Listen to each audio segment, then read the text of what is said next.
Alrighty, boys. Good morning. Good morning. Hope you guys are doing well. Happy Monday. Welcome back to the stream. So I'm gonna have Nelly on stream today, as you guys all know from the title, the thumbnails, the tweets, etc. Let's hope I don't fuck up the audio too much. I'm gonna try to keep some background music on, but to be honest, if you guys find it distracting, I'll turn it off because I gotta mix audios between Discord and Spotify. So we'll give it a shot. If you guys complain, please let me know in chat and I'll just turn it off if it's distracting. But yeah, without further ado, let's get Nelly on here. Nelly, can you hear me? I can hear you. All right, cool. We're live. Thanks for taking the time and joining the stream today, man. Yeah, absolutely. Thank you very much for having me. I really appreciate it. 100%.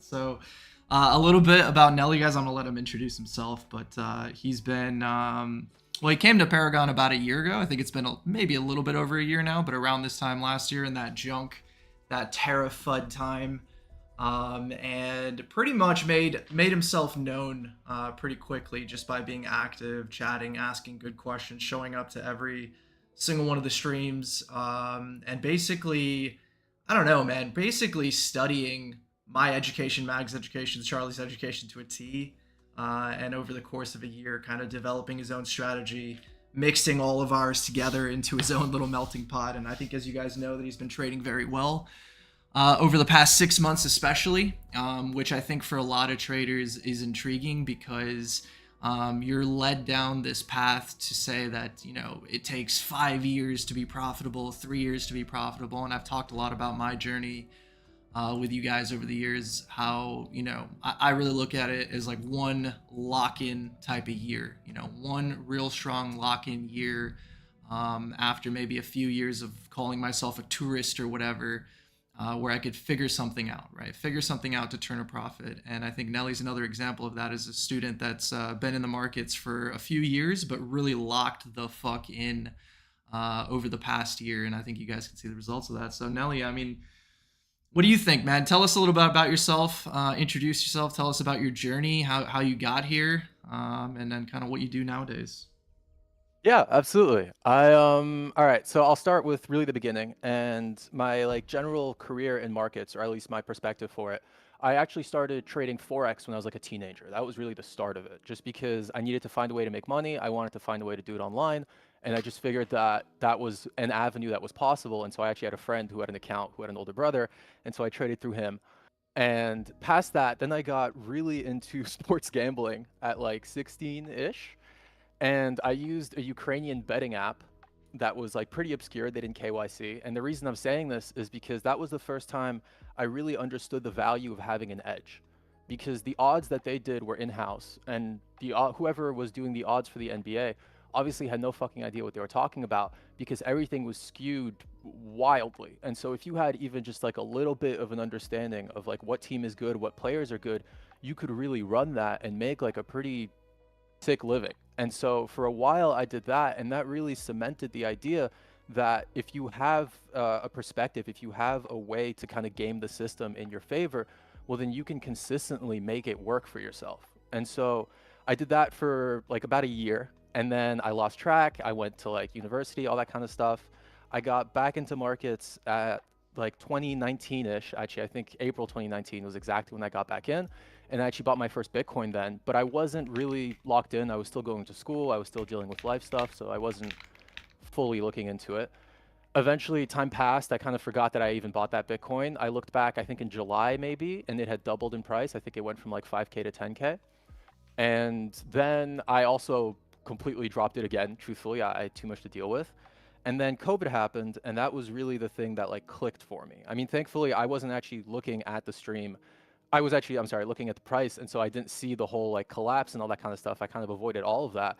But when I heard about like just the basics of monetary policy and what they were going to do, I started thinking about what I already knew about Bitcoin, and it just kind of made sense. And so that's the point where I really started to fall into like the rabbit hole of like watching every YouTube video. You get super invested in like every altcoin. You think they're all genius and it's the future, and you're reading every white paper because you think that like this next one is like the foundational thing that's going to revolutionize the world and all this other kind of bullshit. And so I just like fell really, really deep into it. And that's also just part of my personality, because when I find something that I think is interesting, well, then I get really obsessive over it. There aren't that many things in my life that have really kind of, I feel, pushed me in that sense, where I really just want to give it my all and I want to understand every facet of it. And I got lucky because this industry is something that really, really pushed me.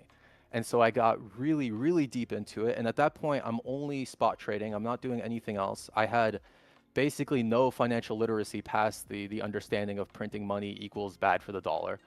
And so I did not touch leverage at all. My only understanding of leverage was like the horror stories you hear where people like 100x their port and then they lose everything. And so I wanted to stay as far away from that as possible, mostly because I just didn't understand it.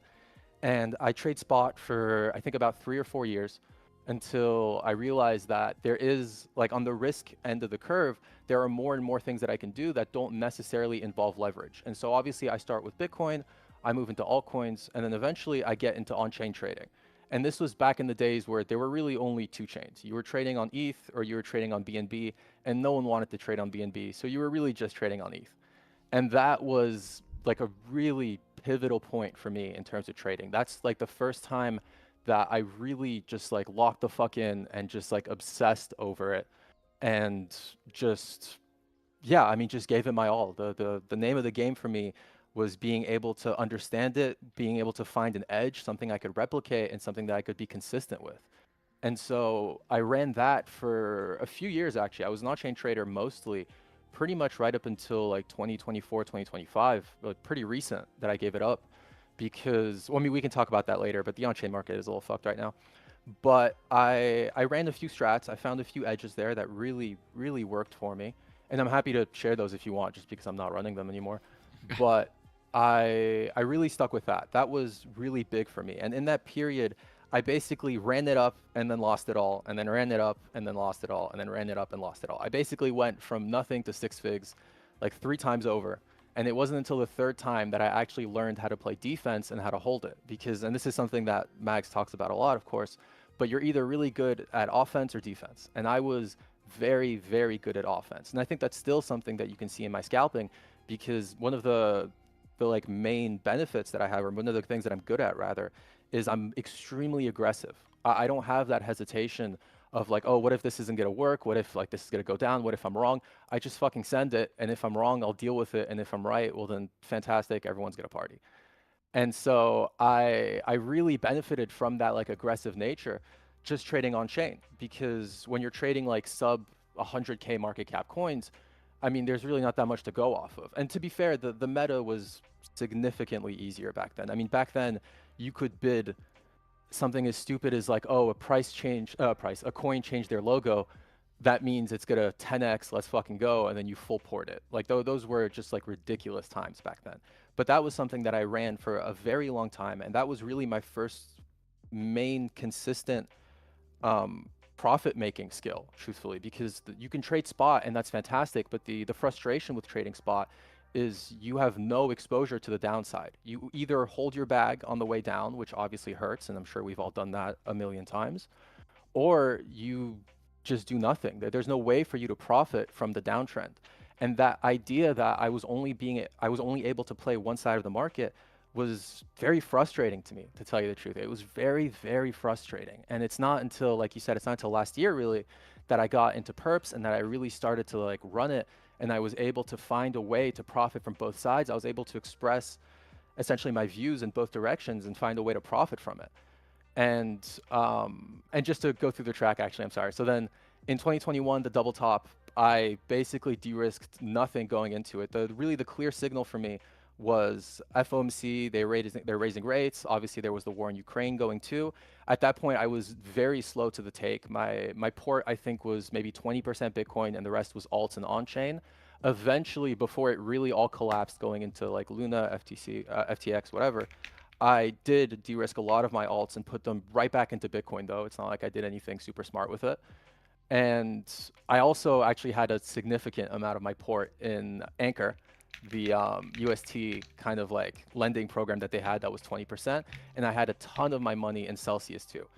Both of them, I somehow just completely pure luck managed to avoid the downturn. I think I withdrew from Celsius in December of 2021, maybe 2-3 months before they went under. And the same thing for Anchor. I think within a week of it just completely imploding, I managed to pull out just because, honestly, there was no Giga IQ thesis. I just was nervous about the fact that markets were going down. And when you consider kind of like the riskier end of the scale, well, then you don't really want to be sticking with like the most risky thing when everything is collapsing. It's just a logic thing, truthfully.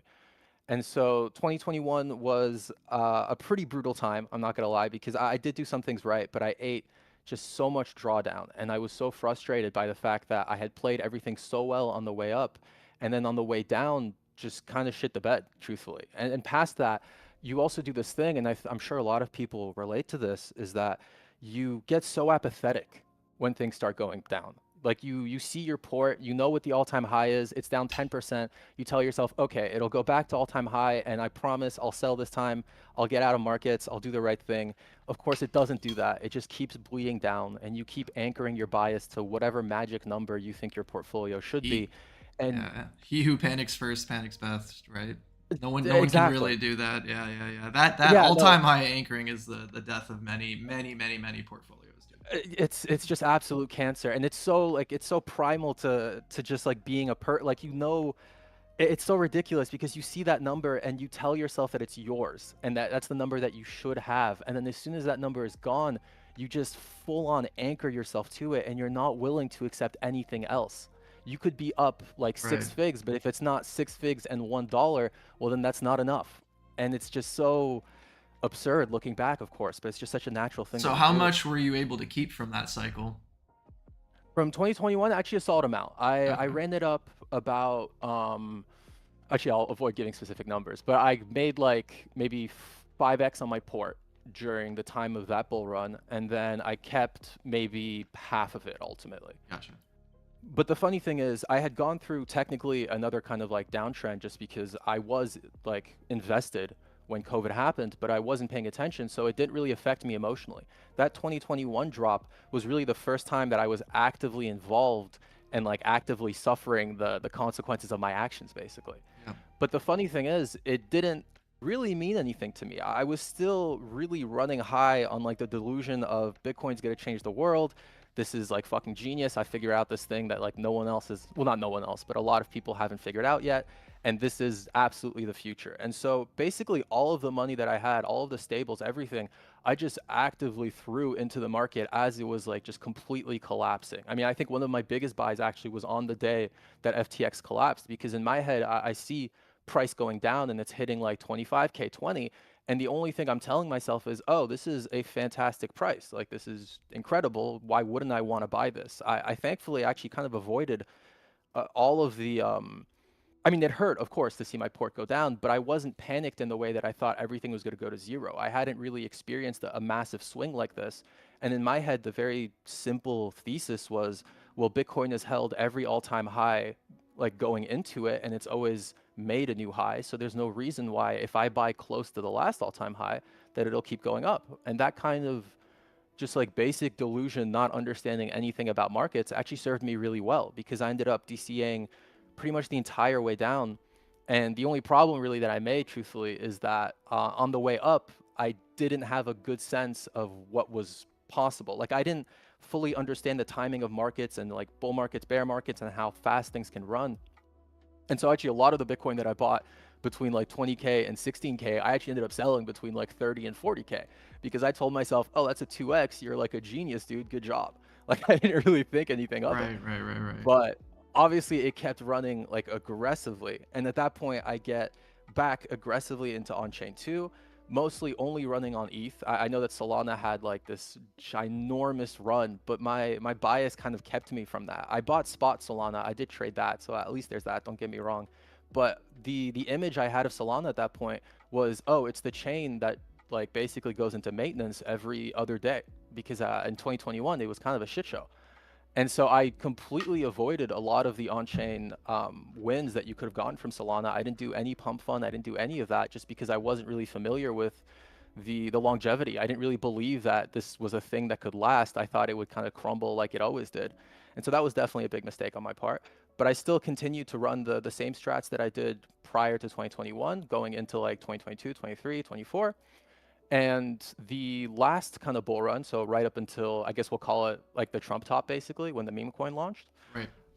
That was also, yeah, that was fantastic for sure. I think a lot of the lessons, like just simple price action lessons and simple like just spot trading that I had done, had really started to compound, and I was starting to understand, well, how can I trade this effectively? Still only spot, of course, because I'm not familiar with perps and I don't have the confidence to start using leverage because it's not a tool that I understand.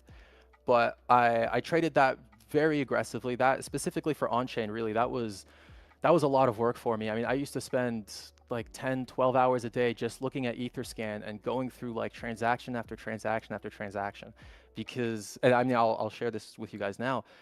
One of the simple strats that I used to have was I would basically just like no life on Twitter and on Etherscan. And the beautiful thing about on-chain is that it's, in a lot of ways, it's really just a very pure expression of like human psychology and human greed, especially. And so what so many KOLs will do was they will buy a coin and then they'll tell you about it almost immediately, because everything is going up in this market and they want to be the first to get it. But the funny thing about that is that by doing that, you're inadvertently exposing yourself, because most of the time, and obviously this largely depends on who you're talking to, because a lot of people get just like paid deals and they get airdrops and whatever.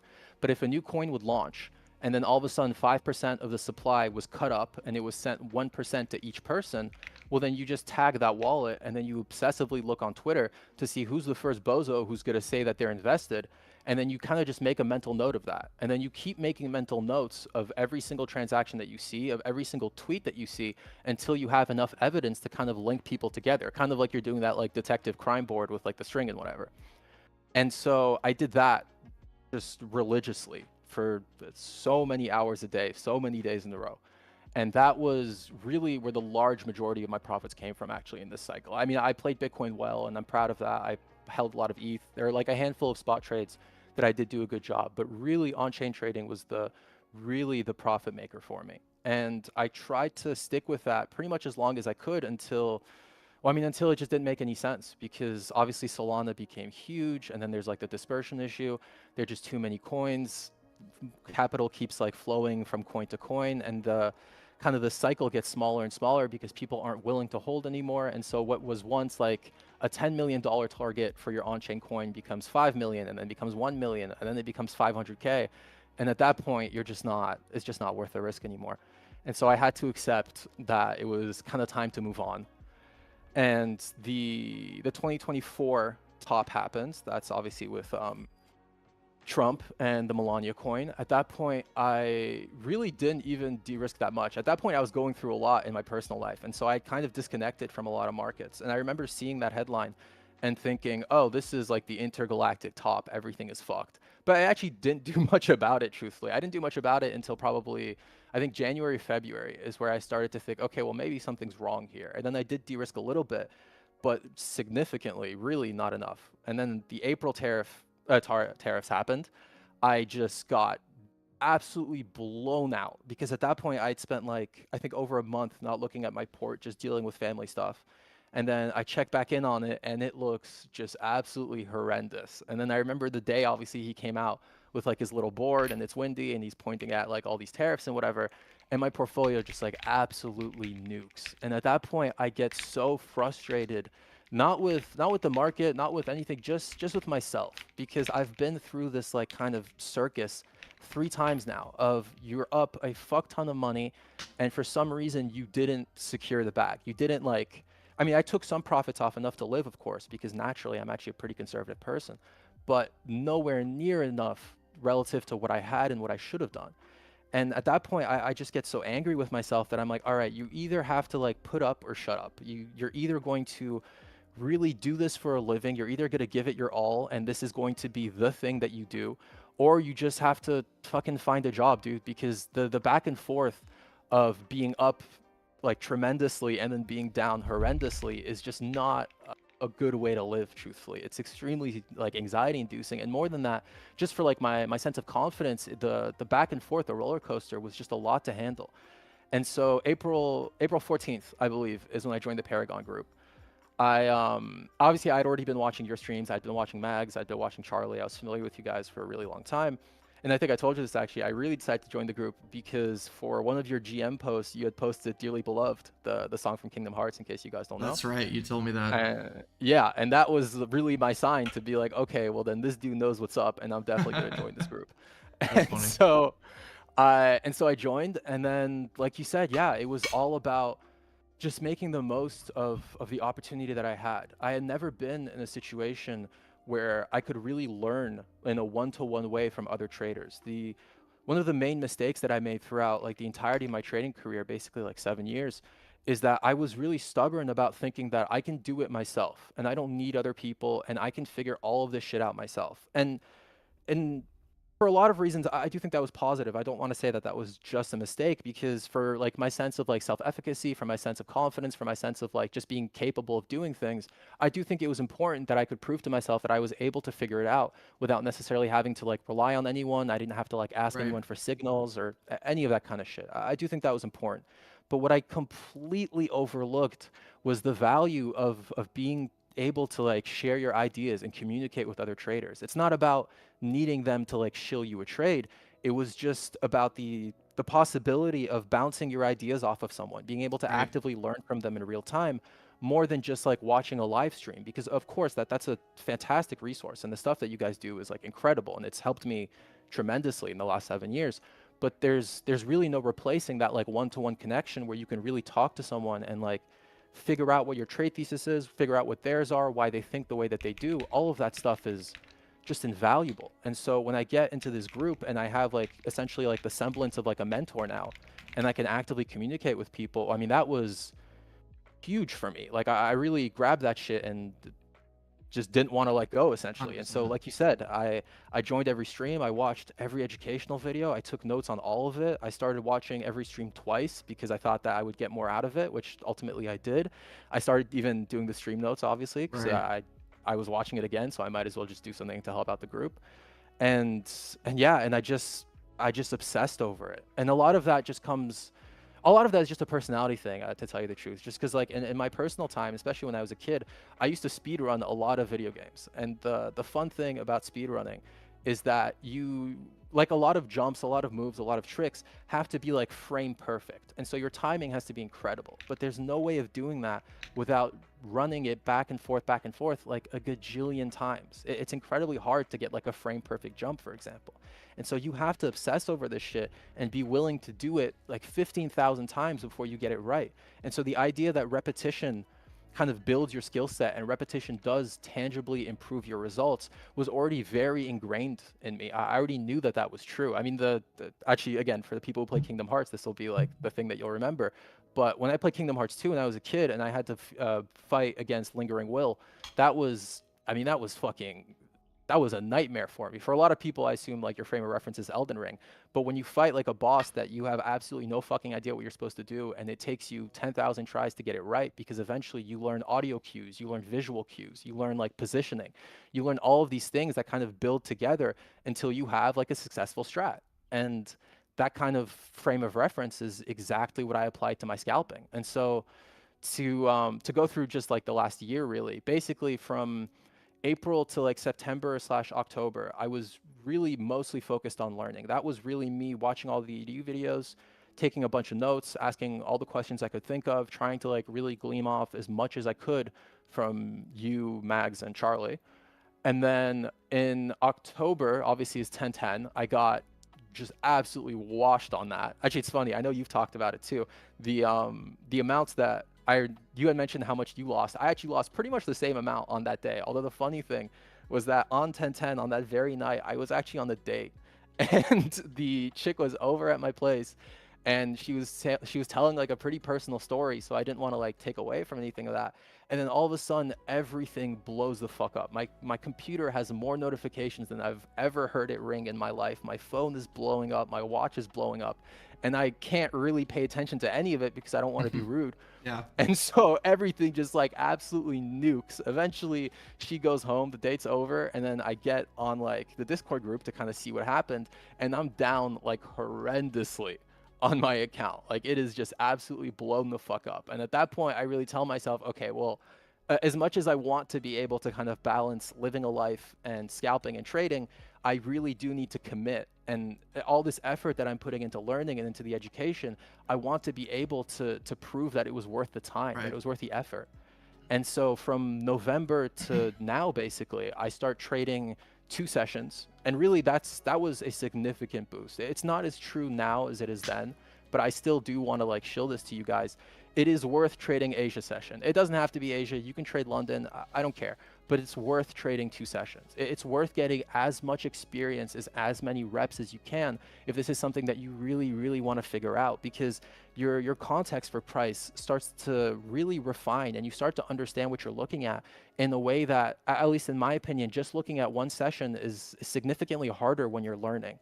It's kind of like looking at price over the weekend. I understand the natural affinity to want to kind of log off and not work on the weekends, but if you really lock in and you bother kind of watching price unfold, well then when Monday comes, you'll have a really good idea of what to expect because you saw the speed of the moves, you saw like who was buying, who was selling, you really bothered to take the time to see how it was progressing. And so when Monday comes, well, you're ready for it. And so Yeah, I think I'm just gonna cut you in there. I think on the repetition note, it's really important for people to understand that a lot of people want to catch these big high time frame moves. That's what they're most excited about, whether it's a bull market or bear market. They're always thinking about the swings, right? One of the most asked questions I get is like, when next swing long, when next swing short, 20% this and that. If that's your mainstay strategy and that's what you think that, you're going to make it in markets, then every trade becomes the most important trade of your life. The amount of pressure that's on you to nail that trade is immense. The bias that it takes to hold those trades through chop or underwater or whatever is intense. You can't flip your mindset because you've been thinking about this one trade for who knows, a week, 2 weeks, 3 weeks. And when the time comes, not only do you have execution pressure, but now you have market pressure. What if it's not going your way? Do you have an invalidation? You're going to be psyching yourself in and out of the market of like, okay, well, this is my only trade this month. I can't fumble this opportunity, so on and so forth. There's so many ways to get around this. You could trade intraday, you could trade altcoins, you could take more trades, you could trade the 15-minute chart. But once you expose yourself to more trades, you understand that not every trade is the most important trade of your life. But if you lock yourself into this purely, I'm only going to trade the daily charts and I'm only going to take swing trades on Bitcoin or this and that, you're denying yourself the experience that you need to actually become profitable. Whether you take my origin story, you take Nelly's origin story, one of the similarities there is the amount of reps that we put in the early days. Like for me in 2022, you hear me saying, guys, I wasn't sleeping. Like I was just no-lifing this, and I was trading a higher time frame. I wasn't trading 1 minute charts, but the way that I got my reps in is by trading multiple coins. I exposed myself to multiple altcoins. My Sundays were dedicated to going through the entire Binance Perps watch list and finding setups, setting alerts, and being prepared for the entire week so that anytime an alert goes off, whether it's 3 in the morning and I'm sleeping, I'm there and I'm going to take that trade, right? That's how I got my reps. But if you're just so focused on these one trades, you are getting infinitely less experience than other people, right? And not every trade needs to be the goal that like I need to make money. It's just what can I learn? What can I improve? How do I get better? What mistake did I make? How can I prepare for the next trade? So however you guys are doing that, that's what you need to be doing. And I said it back in 2023. I used to tweet this all the time. 2023 is the practice year. I think you guys should be looking at 2026 as like the practice year as well, right? Whether it was 2025 or 2026, whatever, this is the time that you guys need to get those reps in so that when it is actually the World Series of the NBA Finals of trading and we get another bull market, you don't actually fumble it because you've gone through those lessons when the market's less opportune. So sorry to cut you off there, Nelly, but I think that's really important from an educational perspective to share with people. No, not at all. You are, yeah, I mean, you're spot on. And more than that, it's funny, every single swing trade, every single like significant, really, in terms of even profit trade that I've taken has come off of an intraday trade, essentially. I'm never looking at higher time frames thinking, okay, on the daily, this looks like a sweep or whatever, and I'm going to long this and hold it for like a 10K move. I'm just scalping and intraday trading every single day. And then sometimes the setup forms at a key level and you decide to hold it for longer than your average. But I've never, all of my gains and all of my progress has come from being willing to really grind the 1 minute chart. Essentially, that's where all of the setups have formed for me. That's where all of the experiences come for me. And like you said, yeah, I mean, reps are, there's just no way around it. You have to, that's not a trading thing, that's just a life thing. There's nothing in life that you'll get better at if you're not willing to try and try and try again. I mean, that's everything. That's learning, yeah. That's sports, that's trading, that's just what life is. That's how your brain works. Right. And I think that's like basically the topic of the stream is like how to get good in a short period of time. You gave an example earlier about Kingdom Hearts or Elden Ring, right? Anyone, like I give a lot of sports metaphors. Magus loves giving, CS metaphors, right? It's all the same thing. It's like, how do you get good at something? You have to expose yourself to that experience that you so desperately need, right? You need to put yourself on the line. You need to lose a bunch. You need to come back to the drawing board and ask yourself, what was my mistake, and go out and tackle it again, right? You can't just shy away and be like, okay, I've lost 3 trades in a row. Let me sit back. This environment's not for me. Let me touch grass. I don't want to chop myself up in this environment.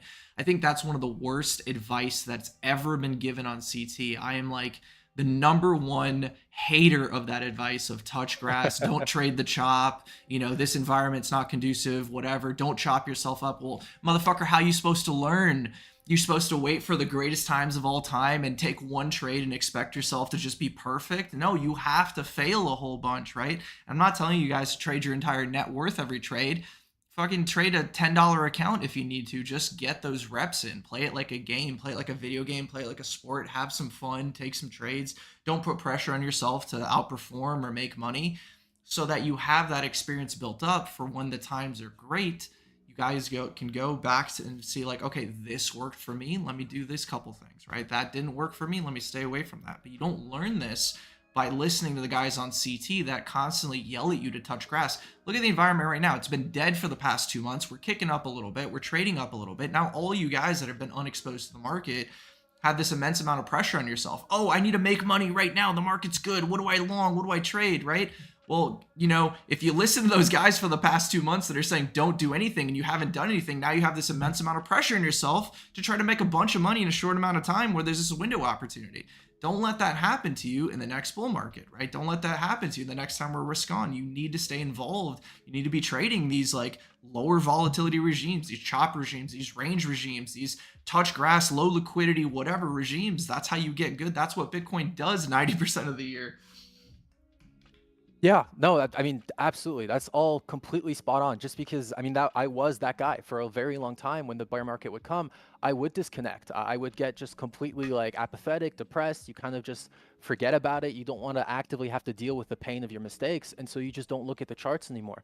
But that's just, like you said, I mean, you're just shooting yourself in the foot. That is such a waste of time and opportunity because, I mean, this entire year has been me grinding through just absolutely dog shit, dog water price action, and it was absolutely worth the effort because now I'm in a position where I know what my system is, I know what my setups are, I know what I'm good at, and no matter what the market does, I'm still actively able to trade it and somehow kind of consistently make a profit because, well, because I bothered to work at it when, kind of like you're saying, when no one else wanted to. 100%, 100%, man.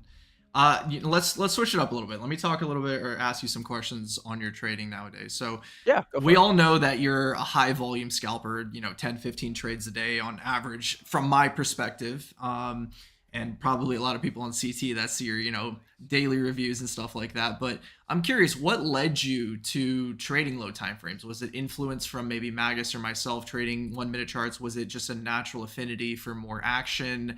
Was it the desire to get more reps quicker? Like, where did that come from? Quite a few things actually. I mean, you kind of hit the nail on the head there, but the first thing is, yeah, I needed more reps, just like objectively, especially when like we're crabbing or we're ranging and there's not much going on. There's only so much you can do with spot trading. You have to be willing to like kind of like get in the mud and play with the pigs and really be willing to send like low time frame trades and sometimes very low time frame trades to get those reps in. That was really just like essential for me. And then the other thing, truthfully, the other thing is, and this is maybe more of a personal thing, I'd be curious to know how many other people feel like this, but I had a bit of a chip on my shoulder because I was only trading spot and on chain. And I really struggled to identify as calling myself a trader. I felt like I didn't really earn that necessarily because I wasn't able to do all the things that I saw other people do. I was of course familiar with how other people were trading. I knew that people were like taking like longs and shorts on like the 1 minute, even the 30 seconds sometimes.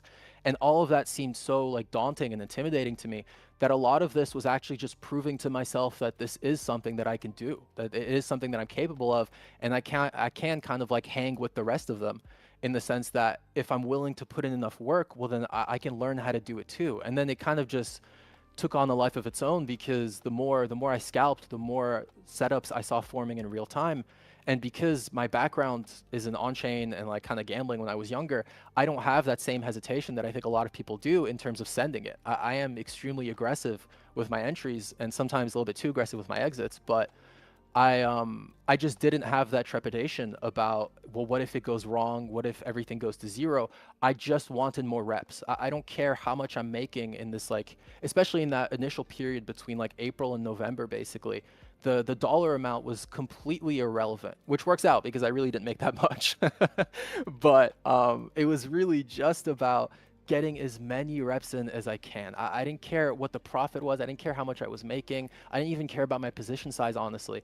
I just wanted to be able to do this consistently. And that drive, that want really pushed me to just continue to send trades. And then the more I did it, the more I started to find an edge. And then the more I found an edge, the more I wanted to run it. And then it just becomes like a bit of like a hamster wheel, basically. I mean, the faster you run, the more the wheel spins, and that gets you to keep running. And then you're just kind of stuck in this loop where you just continuously push it and you want to be able to do better. Right? Yeah. I mean, I think you're probably inspiring a lot of people to probably start sending more trades. So like, if you had to give someone advice now, they hear you saying this, okay, well, if I just send more trades, like, what am I supposed to do? Just click buttons?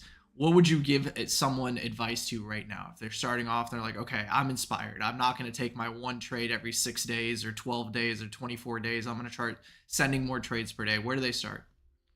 I think one of the most important things you can do is really understanding what works for you. Like the basis of a lot of how I understood just like technical analysis was through watching XO streams and just looking at like basic price action concepts. And when you start to find something that makes sense to you, whether it's like range trading, VWAPs, order flow, moon cycles, it really doesn't matter. What matters is that it makes sense to you and you feel like you understand it because you need that initial sense of confidence to tell yourself to send the trade. If you're not confident in your system and you're not confident in the setup that you're willing to send, well, it's not going to go anywhere. The data that you're going to get from it isn't that fantastic. When you journal later that day and you write down what you've done, well, then you don't really know if the problem is like your system, your belief, your execution. You just don't know what to work with. You kind of have to know what makes sense to you, and you have to pick at least one thing that you think you understand well enough, or at least not even better than others, truthfully, because I do think that that sense of understanding will come as you send the trade. But you have to find a system that you think is applicable and makes sense to you. And that can be, I mean, that can be EMAs. That's something that you did forever, because sometimes it works and sometimes it doesn't, of course, but then you have to learn to adapt and adjust. But really the most important thing is just find something that makes sense to you, because that's what will give you the confidence to really start to take trades. I think, yeah, I think there's really nothing more important than that. Like the rotational system that I run now, I'm only willing to trade as much as I am because I have full confidence that it's a good system and that I understand it well. And maybe one day it won't be. Maybe the market dynamics will shift and I'll have to readjust. And that's completely fine, because once you've proven to yourself that you can understand the system one time, well, then you can do it again. There's no such thing as a one-trick pony if you're willing to work at it and you're really willing to put in a fuck ton of effort into it. Making me proud with that answer right there, Nelly. I feel like I've heard myself say that a couple times in Paragon. No, but yeah, from my end, I would give the exact same advice, guys. Like you start off, like I think a mistake that new traders make is they blame the system too quickly. And I'm a guy that's traded 3 different systems, and I have full confidence that you can make anything work. You just need to understand it better. And what happens for a lot of people is they put in a little bit of work, right? Maybe they watch a couple streams and they hear someone say a thing or two, but they don't deep dive into why things work, right? They get a surface level understanding. They try to take some trades based on what they think is going to happen using a couple indicators that they've seen, another trader use. They don't have success with it. They just go, yeah, fuck this system. It's trash. Let me go to another guy that's printing. Okay, this guy's printing on CT. Let's see what he's using. Let me use his indicators. And it's this vicious cycle of just surface level understanding of a few things, sending a couple trades, not having success, and moving on to the next thing, calling the entire trading, thing a scam, and then just giving up, right? That's a lot of people's experience. What I would say to you guys is just find something that you guys find entertaining or exciting or whatever, right? If you like the look of it's this simple. It's going to sound really dumb, but if you like the look of a VWAP and that entertains you and you're like, oh, I'm very excited to look at these things per day, that's an edge in of itself for like an educational perspective to start off, right? You could just keep using that system and you're not going to get tired of it, right? You're excited. You're going to, use order flow indicators and you say, these are what the cool kids use, right? Open interest and delta profiles and whatever, and footprint. Start with a couple things, learn the basics, but learn it well. Like you need to learn it from someone that actually knows what the fuck they're talking about. It's going to talk about things in detail. And like something that Nelly said earlier in the stream is the value of sharing your ideas with other traders, right? Ideally, they should be more experienced than you, right? You should never be the smartest person in the room, especially as a trader. But just bouncing those ideas off of one another, having other people, share things of like, actually, I think today is a short, not a long because of XYZ reason. It challenges your own beliefs. You can go back at the end of the day and see, okay, either I was right or they were right. Why were they right? What was the context? Maybe you learned something and you improve, right? Slow, steady process. You just start picking the thing that you find exciting or entertaining and stick with it long enough to find something that works for you, and then just keep hammering that same nail. That's where the reps come in, right? The reps come in after you've found maybe the slightest bit of success using one thing. And if it's as simple as, hey, I'm going to throw on a daily profile and I'm just going to be bull bias near the lows and bear bias near the highs and see how that works out. And then you get to refine it. Okay, why did this one not work out, right? 3 in a row worked out at composite value area low.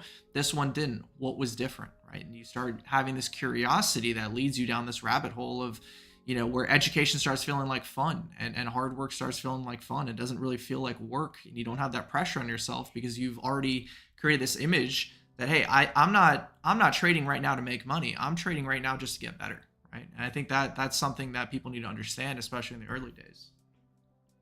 Absolutely. Yeah. I think really, I mean, we've like circled around this a few times, but the having fun thing is just so, at least to me, is so important because I mean, like I said, I did it kind of like by myself because I had this chip on on my shoulder. And while that there are like different degrees of success, of course, but really the biggest regret I have about that is like, wow, I took it so seriously. Everything was just like work and business and no play. And I thought that's kind of how it had to be because, well, I mean, this was like my living. And so the idea that I was going to make like a mockery of it, of like a joke around it, was just, it just didn't even occur to me. But Right. the idea of having fun with what you're doing is what pushes you to keep going, because in these, like, I don't know how many months since I've been working like 12, 13 hours a day. The only reason I'm able to do that is because I spend most of the day just dicking around and having fun, like with my friends in the group. Yeah. If I didn't have that actively every day and I couldn't just be like making jokes with like you and Zed and Mags and like Livid, well then I don't know if I'd be able to really have like even the energy or the motivation to continue to push myself. But like part of why this works for me is because not only do I get to like wake up every morning and do this job that I enjoy and that I'm finding good success at, but I also get to wake up and I get to hang out with my friends every day. Yeah. And we do that actively while working. And if you can find kind of a mix with that, I mean, that's perfect. I don't know what more you could ask for. Big shout out to Magus for this point because he reminded me of that somewhere in 2024. 2024, I think, end of 2024 especially was the first time I ever felt burnout. And I had a conversation with him and he was just talking about like, dude, you need to find a way to have fun again. And, you know, early days, early success, bull market, whatever, like early days of trading, everything is a dopamine hit. You know, winning a trade is a dopamine hit. Watching someone stream is a dopamine hit. You know, going down your Twitter feed, talking in Discord, all of these things. But eventually, you get a little burnt out of all that, right? And Mag reminded me back then. He's like, dude, you got to find a way to just have some fun. And I started hanging out in, you know, Paragon chat more often, right? And just having fun with the boys. And there's something to be said about removing that pressure from yourself and just having a good time online. Obviously there needs to be a work-life balance or like a balance between the work ethic that you put into your trading and just fucking around in Discord. But man, it is huge. And just echoing exactly what Nelly said, when I wake up and go in Paragon chat during New York session, it is an absolute shit show, right? Like we get work done and we're trading, but the amount of jokes that get cracked in like that first 2 to 3 hour period is one of the highlights of my day every single day. Yeah, absolutely. Like I just like absolutely love it. And even there were so many like during my like really my grind period when that started between like November and December, every Asia session was really just me and Livid talking because like most people weren't trading those hours. And so you're just hanging out and you're getting some like constant feedback. You're talking about ideas, but you're still putting in the work. You're still where you need to be. You're still focused on the right Yeah. things. It's just that you have like a community and people around you who are actively as motivated as you are, and that is huge. Like we are inherently very social creatures. There's just no way around it. And so if you can find people who have the same interest in you and have the same drive as you, well, I mean, that's yeah, that's ginormous. I mean, you guys know this within the group. I'm like a Hall of Fame 3-time MVP Glazer, and I will tell you that like the group is just what Doc, Mags, and Charlie have done in terms of creating like a work culture and like a work hard, play hard kind of situation is just fucking incredible. Like I really, I don't know how to put it into words in a way that doesn't sound like just like an obvious shill or something, but it's done just like wonders for both my personal life and my professional life because it's given me a spot, like a community really, to express my ideas, to be more confident in myself and in my trading. And then ultimately that produced results. It took, of course, a lot of repetition. It took a lot of time, but it did produce results because I was willing to go at it every single day, as like so many people are in the group now. I mean, I'm the loudest one yapping on Twitter right now, but there are so many people who are just absolutely killing it and they're just not posting on the timeline because, I mean, for whatever reason, it doesn't matter. But inside the group, I mean, there are a fuck ton of really good traders. You know what? You said something to me one day. I don't remember if it was on a voice call or I think it was in a voice call. We did like a random, you know, group voice call in Paragon one day, and someone was giving you shit of like, oh, you need to take a break and take time off and, you know, put less hours in. You're gonna do this and whatever. I think it was actually Livid on It was your probably ass about, it was yeah, probably Livid. I think it was Livid. It wasn't. It was Livid. And you said something that I remember. You're like, what else am I gonna do, dude? If I'm if I'm not gonna be here trading, like I'm gonna be having less fun. This is fun to me. Like I'm gonna do something that's literally less enjoyable, less entertaining. And I was like, that is when you know that you made it. Like screw trading. Like any profession in life where you're just like, this is more fun to me than playing video games or whatever. You know you picked the right thing. And I only like hope that people can one day experience that, whether it's like trading or anything else in life. It doesn't have to be trading, but you know, had two different professions before this, and I never felt that until trading. Trading was the first time in my entire life where waking up at 3 o'clock in the morning to an alert. There's one AVAX trade that I'll just never forget. And I made $100 trading AVAX that morning from like 3 to 5 in the morning. But it was one of my favorite trades of my entire career. And I could never fathom a situation where I woke up at 3 o'clock in the morning to study physiology in my first year before exams and enjoying it, or, you know, 5 a.m. lessons at IMG academies and waking up and being so excited to play. I never had that during those times, but I had that with that one trade. And that's when I knew, like, this is where I want to be. And anyways, yeah, that's just me reminiscing on that's like somewhere 2022 at the bottom, you know, after 3AC or something like that. Yeah, no, but you're completely spot on. If it's fun, you don't see the hours pass. You don't consider the effort, because nothing feels like effort if you're enjoying yourself. If you're Right. laughing throughout the day, well then, I mean, who gives a shit how long you've been sitting at the desk? Who cares about the other stuff that you're missing, about the other stuff that you could theoretically be doing? You're enjoying your time right now in the moment. And that will like really propel you to just keep going at it. There's no better positive feedback loop than you enjoying your time. Absolutely. Absolutely. Man, we've been fucking yapping. It's been an hour already. Let's check Oh up on wow, holy chat. shit. All right. Yeah, it's been an Yeah, hour. my Let me bad. let me check in chat. I like scrolled a couple times, responded to a couple people. Guys, if you had any questions for myself or Nelly and we missed it, if you could do us a favor and drop it in again, because I don't think I'm gonna find it by scrolling up. I saw like a few and I kind of forgot. Let me scroll real quick and see if I can find anything. I think I've most been people asked just to giving do, us feedback. yeah, I was gonna say I've been Um, asked to do a French accent, which I can do. yeah, give us your best French accent. Yes, okay. We are going to talk like this, and I will continue to go. I just need a question, if that's okay. That's pretty good. That's pretty good. That's pretty good. That Yes, reminds me of when I it is used very to. good.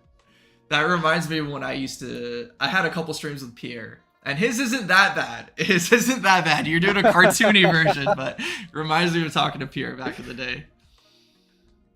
Here's one from Redact. Nelly, how do you balance selecting the best trades and sending it for more reps? I think we touched on this a little Um, bit. a little bit. I think a lot of that is really just going to come down to like reps and experience, because you don't, I mean, at least personally, I'm not like a data driven nerd. I don't know the like percentage rate of like how good each setup is versus like edge to edge, mean to edge, whatever. I don't know those numbers. And truthfully, I don't think that they'd be as reliable, because a lot of it depends on how value has been building before you entered your trade and what price is respecting. And so I don't think that a lot of those setups can be really boiled down to a percentage rate. And so ultimately for me, what that meant was just fucking sending everything. And then you get a personal sense just from like recency bias even, and of course from journaling. You have to, if that's not something I've mentioned yet, especially when you're starting out, you have to journal aggressively at the end of every session, even after a specific trade. If you felt like you had like a high emotional swing, or you did something really good, or even better, if you did something really bad, well, you need that feedback. You have to write it down. And I would really recommend writing it down like pen to paper, because there's no, typing is it's too easy, for lack of a better term. Or even worse, if you're just like voice noting that shit, you're going to forget it the second you're done saying it, because you're not going to go back and listen to yourself talk. If you write it down physically, it forces you to kind of like just deal with what you've done, and you see it pen to paper, you're writing it down. That's another really good reinforcement mechanism that you can use. But truthfully, yeah, you just have to send it. And then eventually the more reps you get, the more you'll have a better idea of like what setup works for you, what you're able to see, what you're able to especially see in real time as it forms. And especially for the kind of scalping that I do, some of the scalps that I'm the most proud of aren't even necessarily the ones with like the most profit or whatever. It's the ones where I can really feel what the rotation is going to be, maybe like a minute or two before it happens. And so I'm completely ready to position myself for it as it comes. And then I can like just full on take the trade, and it goes, I mean, whether it goes great or not, obviously is very different, but you do have to really build in that internal sense of what works and what doesn't. And I don't think that you can do that without reps. I know that's like the name of the game for me, but you have to be able to like constantly send it, and eventually you will understand what your best setup is. TLDR, you need more feedback, man. You need to be Yeah. more self-conscious of the trades that you are taking. Journal them, categorize them, and that'll give you a better baseline understanding of what the trades you're actually taking are. If you can't even define the trades that you're taking, I think you're doing yourself a big disservice. Absolutely, yeah.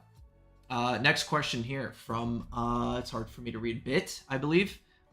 Best advice to stop fading yourself when you feel like you genuinely have an edge when scalping. So what I'm going to ask you back, and hopefully you're still in chat listening, is what feels worse for you, losing a trade or seeing a trade play out without you, right? If you're too scared to click the button and you're too scared to execute and you see the trade play out without you, is that okay? Do you feel fine?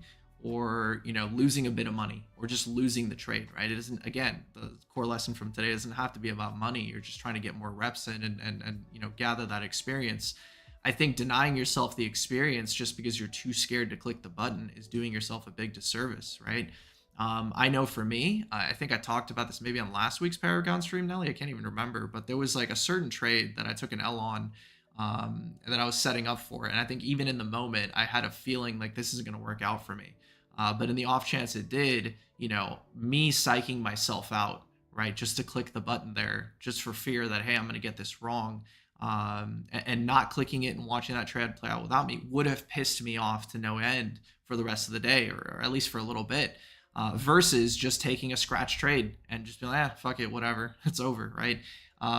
That's a big important part about your own like character arc, right? So if you feel like you have a genuine edge when scalping, and you know you're fading yourself, it's just a psychological thing, man. I think you're probably not even confronting yourself after the fact and being like, you know, I keep on you know, screwing up my own ideas. Well, all it comes down to is you know, it's gonna sound rude, but you're just being a pussy. You have to just send the trade, right? When it's there in front of you, what's the worst that's gonna happen? You're gonna be wrong. Who cares, right? Who cares? You just have to send it. But the emotion that I feel when I'm like, oh, this is my trade for the day, yada yada. I'll share one with you guys this morning, right? It's literally doodled on here. I did my outlook this morning. I said, look, we've been trading in this comp for 2 weeks. We blasted straight through it. We barred right back in. We had a big open interest wipe. If we hold underneath composite value area highs, just like I've doodled from here, it opens up a rotation of the CME into comp lows, right? As this morning started trading back up, I'm just going to show it here. I never even really share my trades. As it started trading back up, the low time frame origin point, or like interest point, was the daily VWAP, right? As we crabbed here forever, failed to break down, I had an idea in my head that this trade is probably not going to work out for me. I don't know if you guys can even see. It's probably not going to work out for me. I'm probably going to get stopped here. I took the stab because I said, hey, if I do not take this and it plays out without me, I'm going to be pissed at myself. I took the stab. The intra-trade or intraday rotation for me was like, if we get above the daily VWAP, we're sending it to daily value area highs, right? This is the point where bears need to step in. I took the trade. I was wrong within like 5 minutes, and I flipped long right afterwards. And hey, we got a great trade. But had I not taken this and had, you know, Bitcoin nuked without me, that's all I'd be thinking about. And, you know, who cares about a little scratch trade? And there's your executions right afterwards, right? Took the short, flipped long, got a great trade. End of story, right? So just don't fade yourself, man. Just click the buttons. Yeah, absolutely. The only thing I can add to that really is, well, two things. The first thing is, if you're afraid of sending your trade, well, you might have to start thinking about your sizing a little bit, because the thing that really helps me significantly with scalping is I'm really good at losing. Like when I lose, it is not a significant loss. I'm not, at no point am I losing like 10% on my port on a scalp that I'm wrong, because I'm really, really good at losing. Better than I am at winning at this point. My defense is really what I focus on the most. And you'll see that when you look at all of like the posts that I put out on Twitter, my stops are very tight. I focus so much on timing to really get it right that if I'm wrong, I know that I'm wrong immediately. And so I'm willing to take 5 scratches to get 1 trade right, because if I get that 1 trade right, the scratches have been small enough that it will vastly outweigh the kind of profit that I'm going into it with. And the other thing that I think is really important is at some point when you're making your plan, you have to value your own time. You have to trust yourself too. If you're putting in the time and you're putting in the effort to say, well, if it gets to this level, I want to take a trade, and you bothered to like think about it, you bothered to write it down, you bothered to plan it, well, then you have to respect yourself and you have to respect your time and just fucking do it. And if it goes wrong, well, then that's a learning lesson. But at the very least, at least you did it. The fear of kind of dipping your toes in and being like afraid of losing will, especially if you're a scalper, will just absolutely kill you. You have to be willing to lose. You have to accept that there is always a chance that things go terribly wrong and that you are going to lose this trade. That has to be, that there's no universe where you can be a scalper and you're just going to win every single time. You have to accept that you're going to lose. 100%. Yeah. Same thing on the sizing, right? Whether you're, you could size down or just get yourself into a position where you're trading for reps and not for money, man. You really have to separate the game from the craft and the outcomes, right? Once your strategy proves itself, or you prove yourself as a trader, right, you can always start to add size to your trades.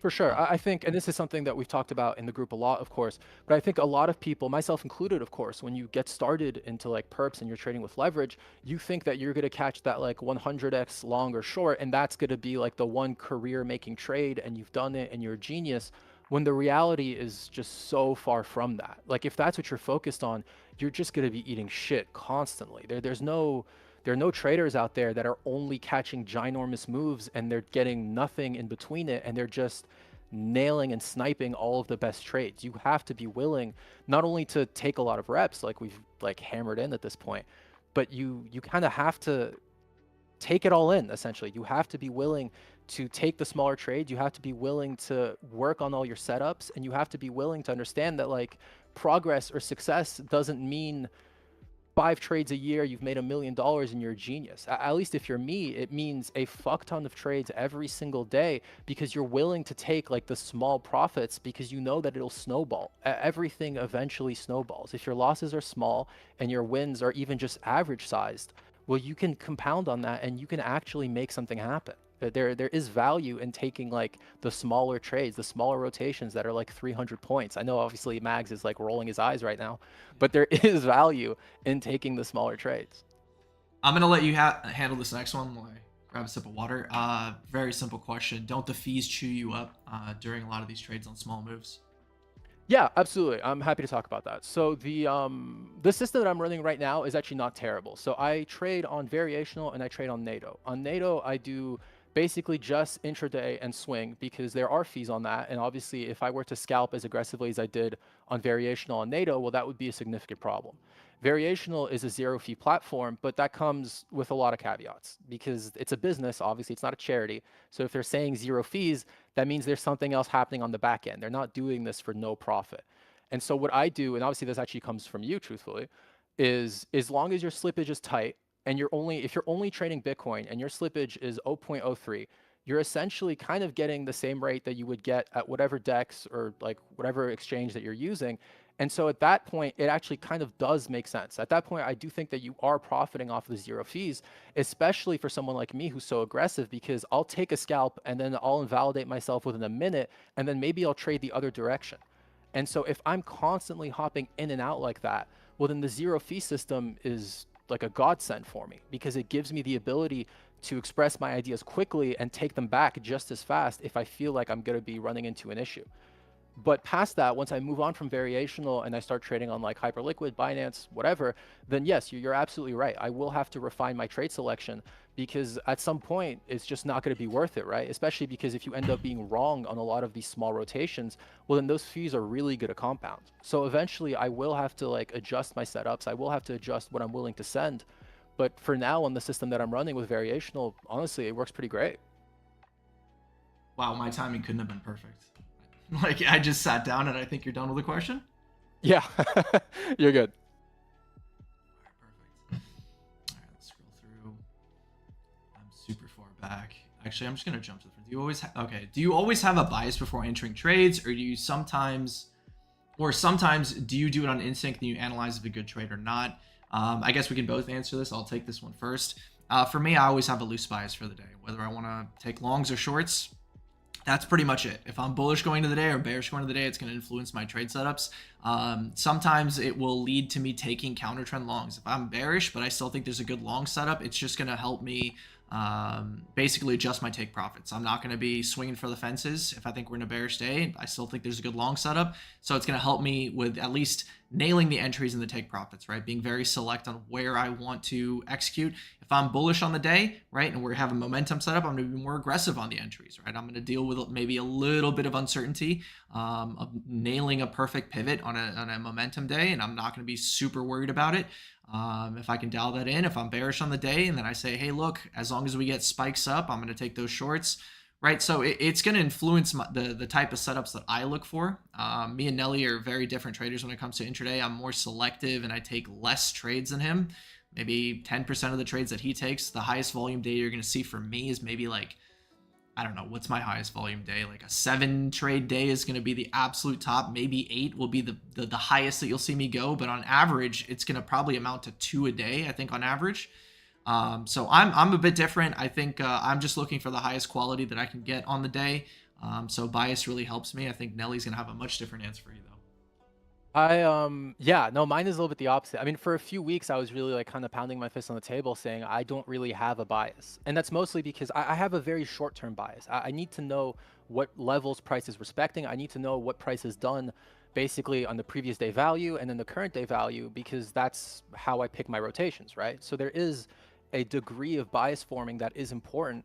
But other than that, no, truthfully, there, at least high time frame, I have absolutely no bias for my scalping. I don't think it helps me at all, to tell you the truth. I don't think looking at like a 4-hour chart and thinking, okay, this looks like it should be going up is going to help me for my scalps, because my scalps only last a handful of minutes. I mean, I'll be in a trade for like 5 minutes. So who gives a shit what it's looking like on the high time frame? It doesn't matter to me. I could take a short from like the 1SD to the mean, and it doesn't matter what my bias is. It doesn't matter what price is going to do tomorrow, the day after, in like a week. I'm so focused on the low time frame. I'm so focused on getting my rotations that the bias really isn't as important. But in terms of like a daily routine, yeah, I'll wake up, I will look at what price has done the day before, I'll look at what price has done the day before that, I'll look at what price has done since daily open, especially because I find that a lot of the rotations that I run are often the ones that have been respected within that given day. But past that, honestly, there isn't a lot of bias forming like as part of my system. It's really more so just based on levels and rotations. Perfect. I think we're circling back. I got some feedback on, what's worse, losing money or not taking a trade you planned. And a couple people are saying losing money is worse. So my take on that, for you guys, again, it's a psychological thing. Like, you need to be able to separate the money from the trading, right? Losing is part of the game. You're going to lose trades probably every day if you're a volume trader, right? No one's hit rate's perfect. No one's at 100%. Everyone's going to lose trades. Roger Federer, the greatest tennis player of all time, arguably, maybe you're a Djokovic fan, his stats are probably going to be the exact same thing. They're both about probably like 52% of points won in their career. Like, really let that sink in, right? That, 20-time Grand Slam champions, the greatest, dominated everything, probably won 80% of their matches, but they're almost losing every other point ever in their careers, right? So losing is part of the game. It can't affect you that much. Sure, yeah, you can be pissed about losing money or losing a trade. It doesn't matter. But I think, being a trader is a lot like sports. If you come in with a game plan and you do not execute on your game plan, I think you should be more upset at yourself.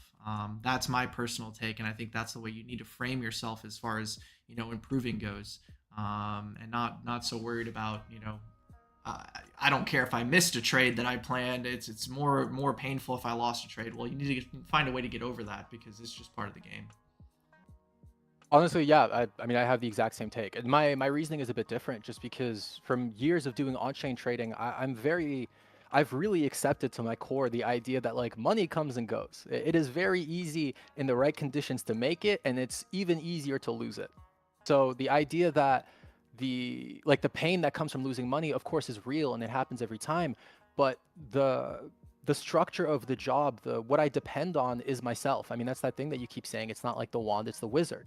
And so what matters to me is really my own performance and my own plans. If I can stick to what I know I can do and what I know that I'm good at, well, then that's been a good day. Even if I took 4 scratches, even if I'm not profitable on that day, whatever, what really matters is that I stuck with myself, essentially, that I was able to trust myself and have enough self-confidence to stick to my plans. That is really the thing that matters to me.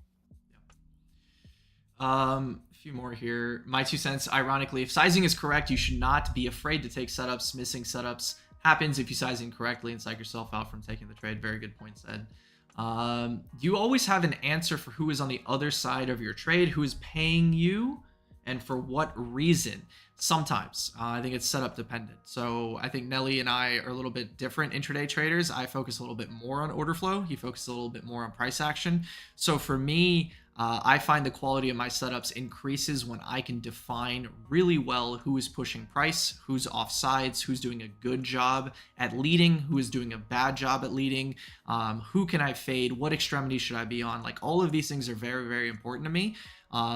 It's not going to define every single one of my trades by any means, but for sure, right? If I'm taking a setup based on, hey, there's a bunch of opens coming into the daily low, my bias is bullish into the day, someone is defending price here, people are shorting the whole, then the take profit can be the exact opposite. I think I have a thread on that, talking about the executions there. If I take a trade based on fading someone at the open, then their exit or their forced exit can be my TP. That is my trade done, right? It's a tightly wrapped, book-ended trade at that point. So yeah, for me, especially for a lot of setups that I take around the extremities, it is pretty important to define why I'm opening this. And I think even if you're not an order flow trader, that concept is still very important to define why you're even opening a trade, right? Even if you're just taking it from a fixed balance type of day, from a premium to a discount or a discount to a premium, you're just playing rotations, you should still understand why you're opening the trade. It shouldn't just be as simple as, I think it should go up from here, gut feel, yada, yada. It should be a little bit more strict than that. Yeah, absolutely. I mean, I agree with pretty much all of that. It is extremely setup dependent for sure, especially if I'm running kind of the same setup that you run in terms of like fading someone's open. Well, then, yeah, as soon as they close, well, then you're out of the trade because there's the thesis complete essentially. But past that, I think one of the simple ways that I've like kind of framed it, and this was really when I was trading Asia for a long time, is especially when you're range bound, really, well then yeah, you are sort of almost directly competing with like individual participants. When like price is extremely balanced and then like a tight range is formed and someone tries to like step out and create a trend or like break the balance, well then yeah, those are trades that I take a lot, and often that does mean you're kind of competing against an individual or like several individual people. But past that, it's a lot of price action for me. That is, especially these days, really what I rely on heavily because truthfully, my read of flow is still something that I'm working on. So it's good, but it's nowhere near as good as yours or even like Magus. You two have really like figured this shit out in a way that I'm still hoping to like get to. I think the fun thing about flows is when you start reading it and you become Rain Man, it makes you not want to take other setups. You just go, well, my confidence in this is just so fucking high, and if I nail this, I'm probably getting the best move of the day. Yeah, there's gonna be plenty of other trades, but I'm probably getting the best move of the day. Okay, that's it for me, right? Like today, right? I got a very quick trade from the VWAP to the daily high, and like where I wanted to take profit, price just ripped right through it, right? Because of that squeeze that we were getting this morning, right? So I got even a little bit better take profit than I was even imagining, but that took what, 10 minutes? It was 10 minutes. And yeah, there's been a lot of rotations in here, but 10 minutes for the same trade and I'm good, right? Like I feel like I got the quality trade. Those type of things, I think when you do lock them down, Nelly, you'll just be like, oh, I'm just gonna send more size on these and I don't need to worry about the 6 trades afterwards. This one took care of it for me, right?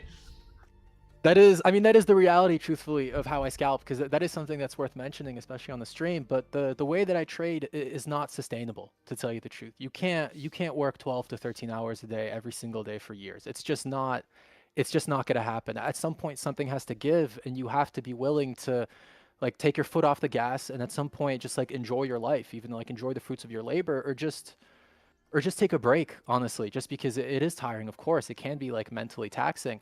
And so there is, like, for me, at the very least, progress most likely will look like kind of shifting towards what you and Mags are doing. I'm sure that I'll probably be taking more setups just because it's something that I enjoy. Yeah. But past that, yeah, for sure.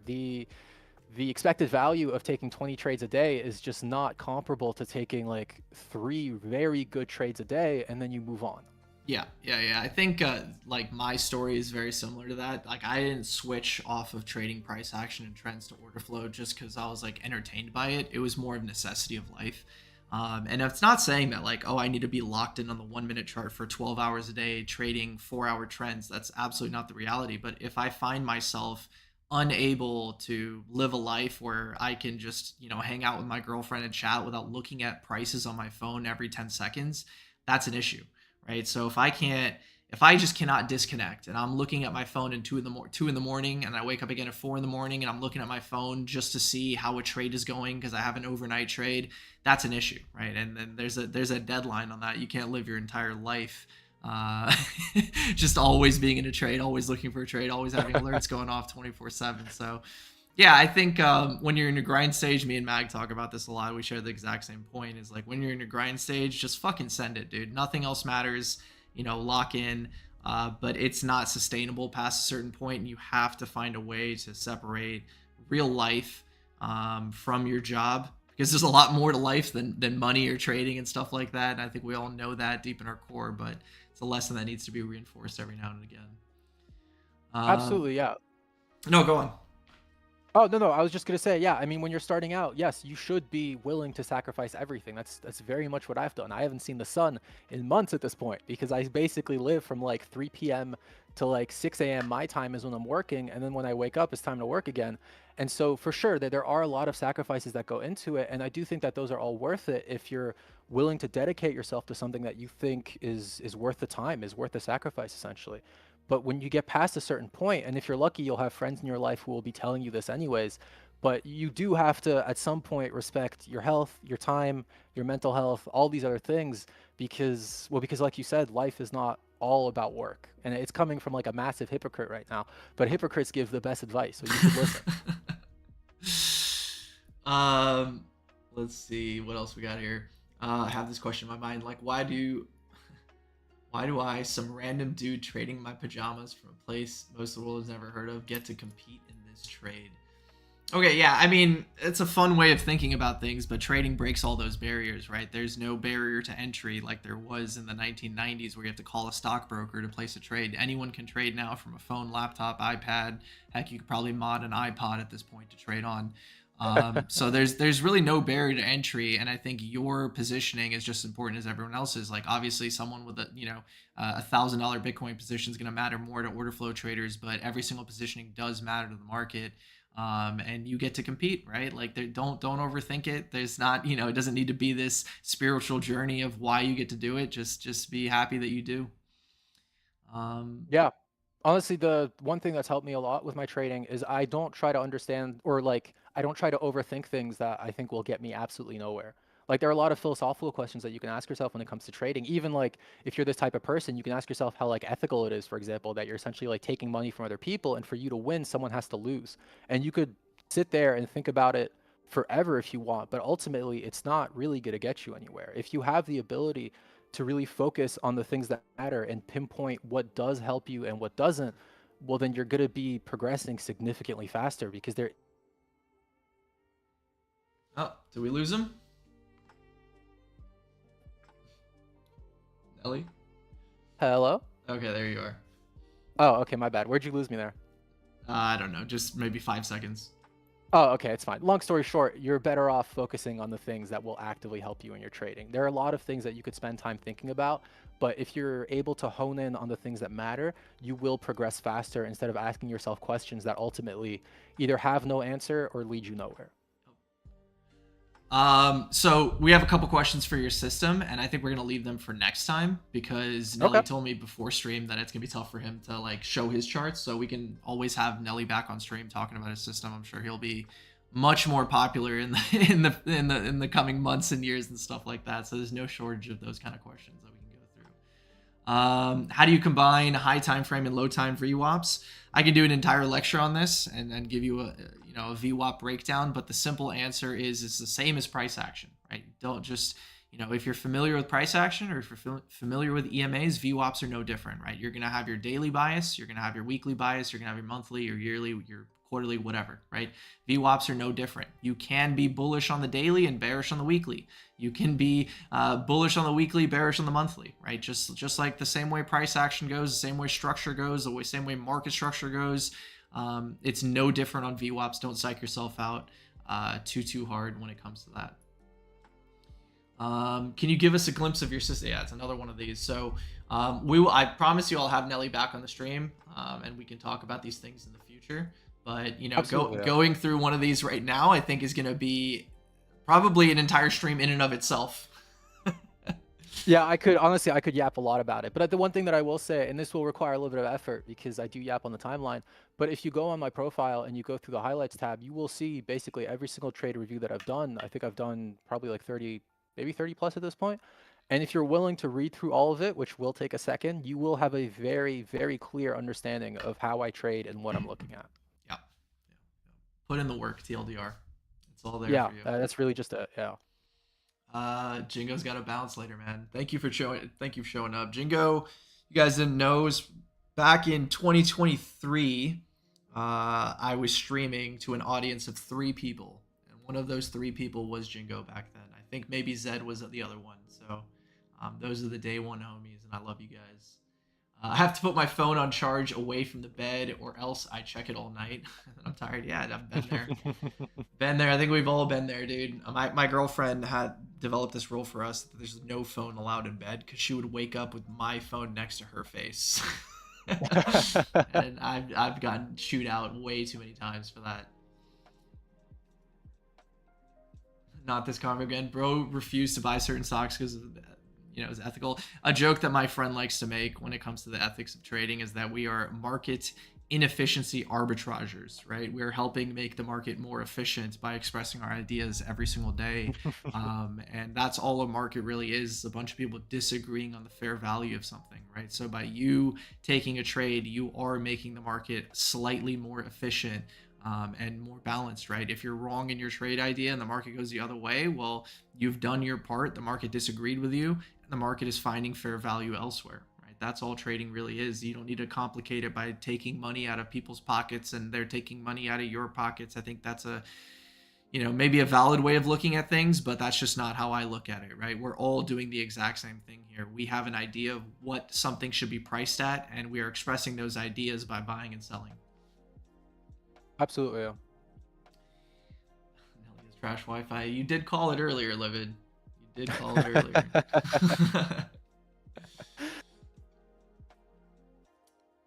earlier. Someone asked, do I still trade intraday alts? I do. Yeah, I trade alts quite a bit. Not as much as I used to, at least back in like the old days of like the past market cycles. For everything that's leverage trading and perps, I do trade alts often. There's this like one trick pony move that I have basically, because trading on chain for years left me with a handful of skills that are transferable, and one of them is really being able to identify strength.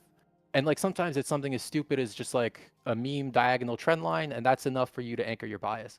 But when I'm capable of really noticing and feeling the strength in the market, then it's very easy for me to quickly go down my watch list, look at which coins look the strongest relative to obviously Bitcoin, because you have to consider the leader unless you're trading something that's like asymmetric. That's a completely different conversation. And then you just kind of send it. Again, it's that like very aggressive nature of you think you see something, you believe that you're right, and you're willing to take the risk. And then obviously when it goes wrong, well, then you're screwed, because like sometimes I'll send like 12 trades and they'll all go to shit at the same time, and then you feel like a real idiot.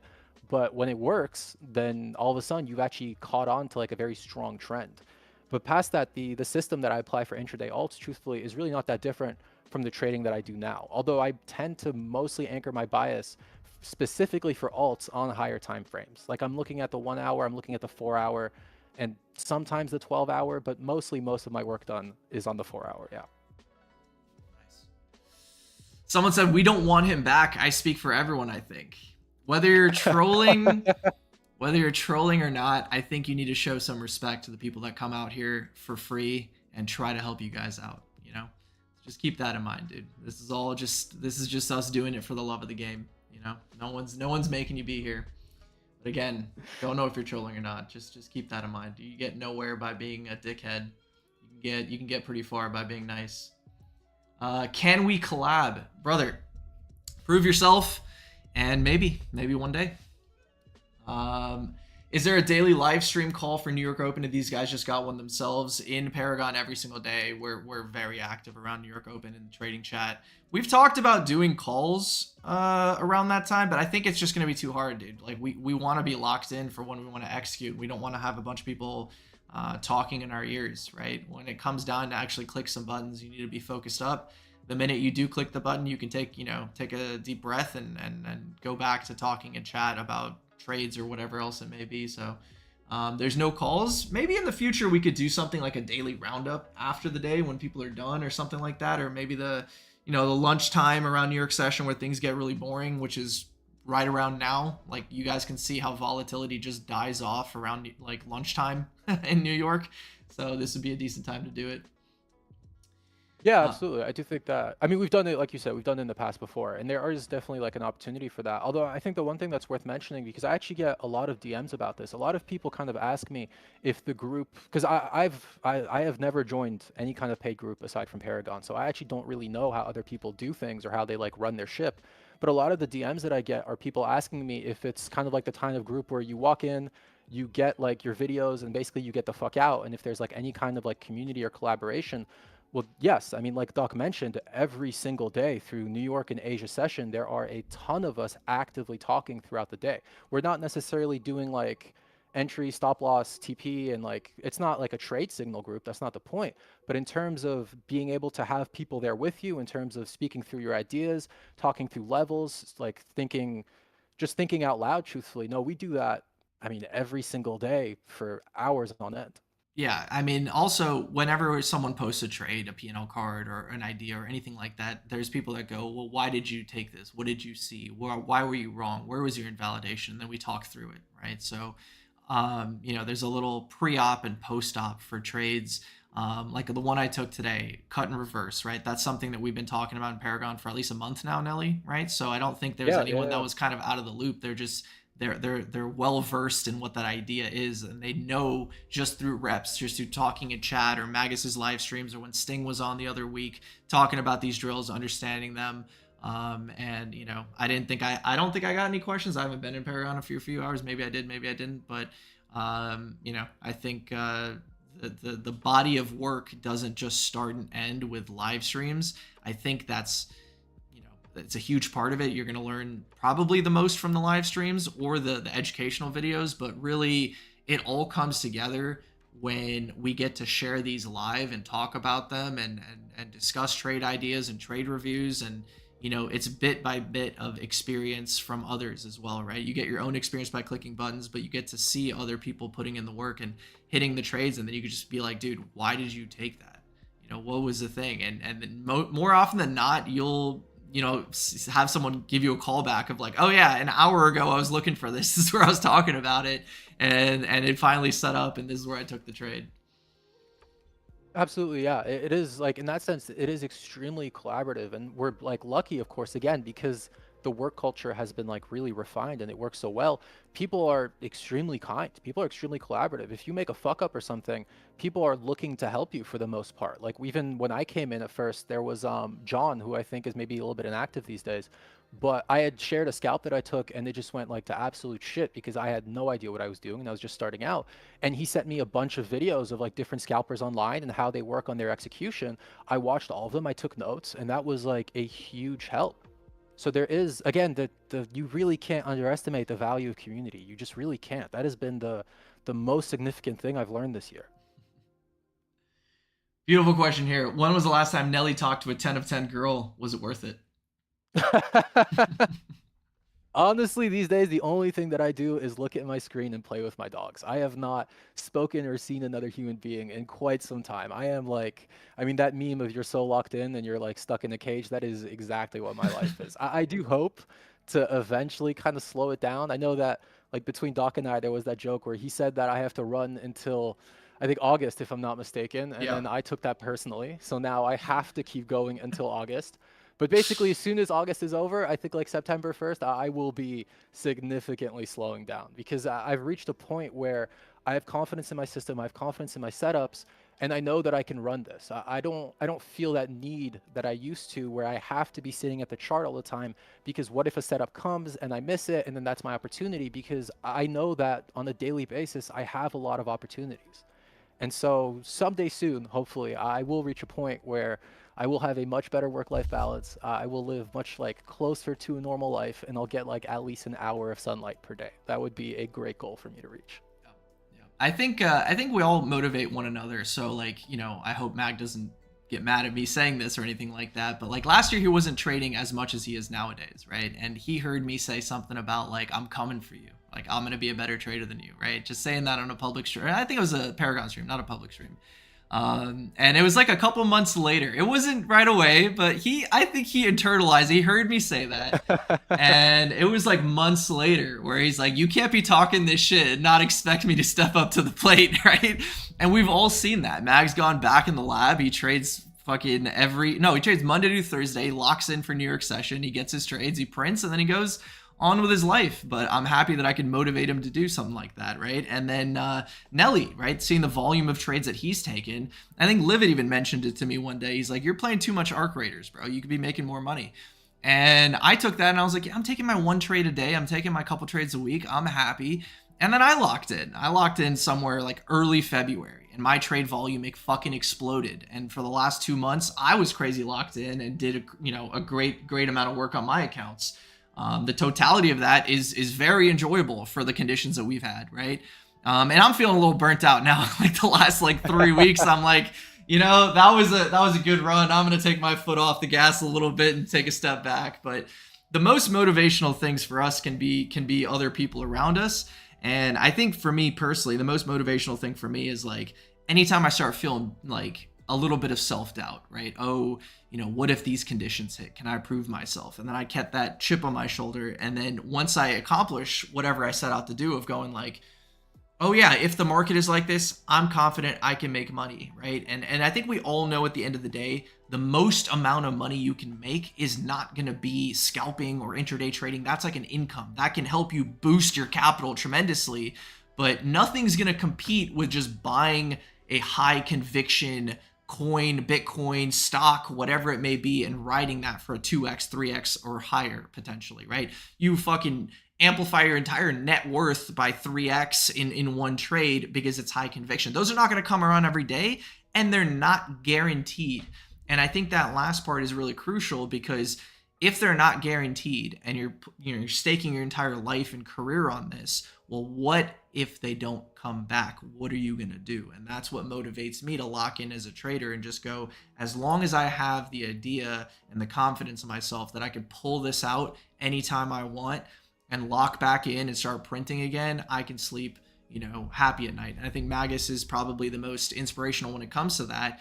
Bro, the guy was trading his fucking ass off in 2023 and then chilled out in the bull market as he should because, dude, you're max exposed to the market. Everything's going up. What do you need to concern yourself with locking in New York session?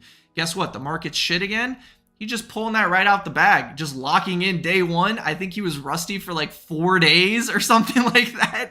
And then boom, he's the Magus that I know and love for the past 3-4 months, right? All over again. It's beautiful to watch. And I think, as a trader, that's really all you want is the confidence that you can just pull this out when you need to. So Nelly, Yeah, if you've hit that point, you don't need to wait till August just to prove me wrong, bro. No, I kind of have to, honestly. That's just the way that my brain works. I'm Okay. stuck into it. And it's good, honestly. It's given me I mean, between you and Magus and even Charlie too. Yeah, the guidance is tremendous for me because I'm the type of person that I'm incredibly stubborn. And I mean, you can see that through my trading sometimes because yeah, I'll take 3 scratches to get it right. And you have to be stubborn to be able to do that. But past that, I don't kid myself into believing that I know better than everyone. I know that that's just fundamentally in my life. I've been proven so many times that that's not true.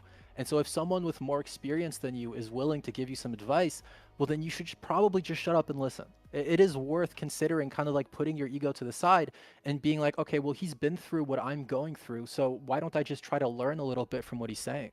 Yeah. Yeah, the reason I said August to you is like about a year. I knew your like real lock-in, like crazy lock-in moment was November, if I'm not mistaken. Yeah, Like yeah, after 1010. Yeah, and I yeah. was Hmm. like, anywhere close to a year, because I think August for me was like, dude, you need to start thinking about the high time frame after that. You know, like we really need to be focused in on building bags, having spot exposure, developing conviction in certain things, being exposed to a potential another uptrend or bull market. So you can't be super locked in on intraday after a certain point. And I'm thinking about that myself. I think I talk to you guys about this all the time. Maybe I'm oversharing in the public stream, but you know, my house stuff is all settled. I'm good. Like everything's done there. I know exactly how much my expenses are. I know exactly how much cash I have. I know how much I can lose. I know what my goals are and everything like that. So for me, my mindset at this point is like, okay, where am I going to get that big return over the next few years? And thinking about that for me right now is much more important than fucking nailing an 800 point move in New York session. Like who cares? Like we've proven Yeah, that for absolutely. 2 years now. And I do think to that point, actually, just because this is something that I even got tripped up with a lot when I started joining the group, when you're learning from other people, it's worth kind of gauging where you're at in your career versus where they're at. Like what Mags is doing right now would not necessarily work for me because he's much more advanced in his career. He's not looking to like put his foot on the gas the way that I am because, I mean, very simple terms, he doesn't need to. Yeah. And so it's really, really worth considering when you're taking advice from other people, the stage at which like they're at versus the stage that you're at, because the advice could be good. It could be applicable to your life, but maybe you need to tweak a little bit just so that it makes sense to what you're doing. There's always something to learn, dude. Just watching Mag streams, like I don't read his chat or anything like that, but when I do watch the streams and have fun with you guys and see the trade reviews, I'm like, oh, there's a thing or two in here that I didn't consider at that moment. And it was always interesting to see why I took my execution versus his. And I think there's a lot of trades that we do overlap on, because I did essentially learn my intraday system from him, or at least get the foundation from him. So I think it's always fun to be like, oh, we did take the same trade this week. That's pretty fucking dope.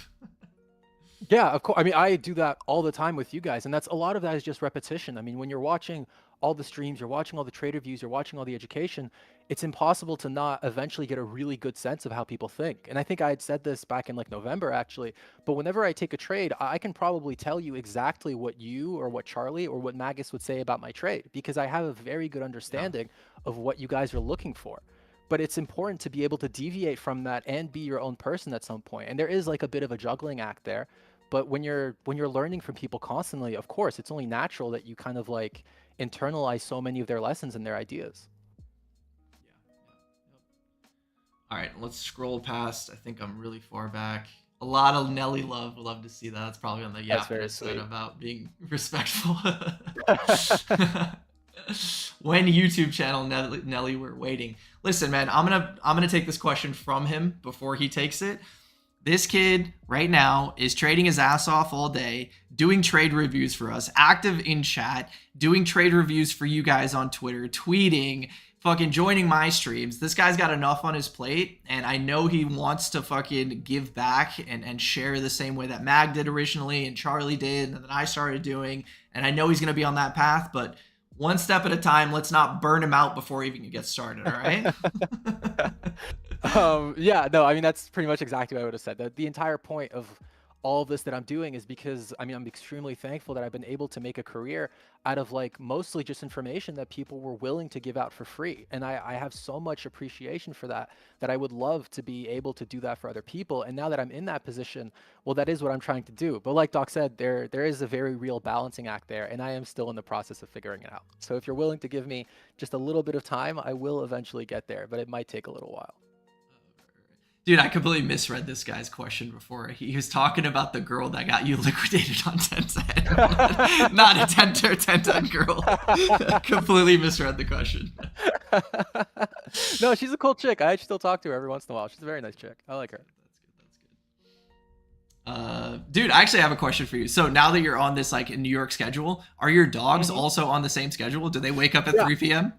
Yep, it's all no, it's awful. They especially one of them really looks at me like, "What the fuck are you doing?" When it gets past like 6, 7 a.m., he'll start to like kind of scratch my leg to be like, "All right, buddy, it's time to get to bed." Yeah. And the other one of them is an Australian Shepherd, and if any of you guys have like shepherds or something, they love to complain. That's like most of what they do. They're very vocal and they love to complain. So I have a very real like siren around like 7:30 because if I don't like actively get to bed at that point, it's just like a yap fest in my house. It's absolutely awful. And so there is a very real limit where because my dogs are on this like awful sleep schedule that I'm on too, they get super hyped around like 2, 3 a.m. because that's basically like 6, 7 p.m. for them.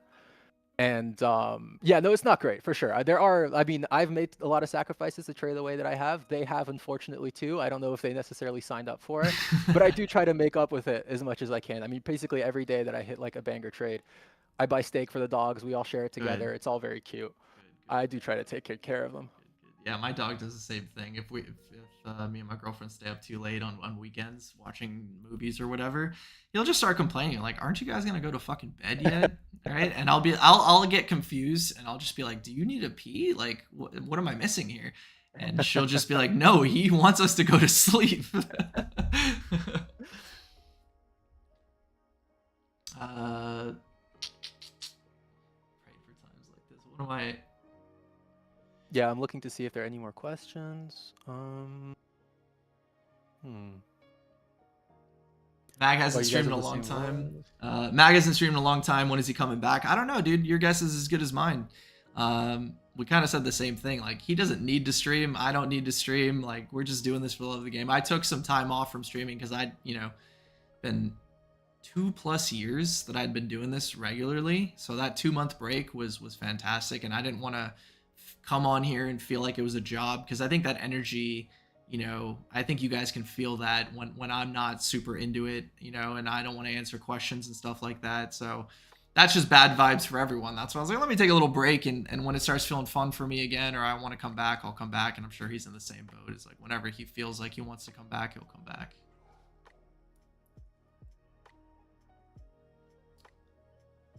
Nelly, I wouldn't take that from him. He called you kid. Aren't you a senior? Dude, I'm like 3 or 4 years older than you, I think. Yeah.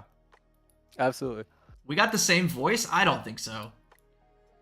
Do we have the same voice? I don't hear it. Yeah, I don't hear it either. I was gonna say. I mean, it's close. It's like standard American, right? But other than that, I think we're doing all right. Neither of us have deep voices. Maybe that's what they're saying.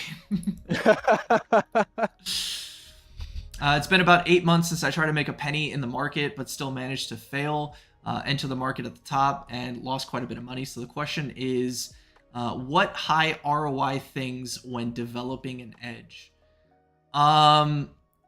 What can you be doing? I think I don't quite understand the question, but if the question is like, what is the best use of your time at this point?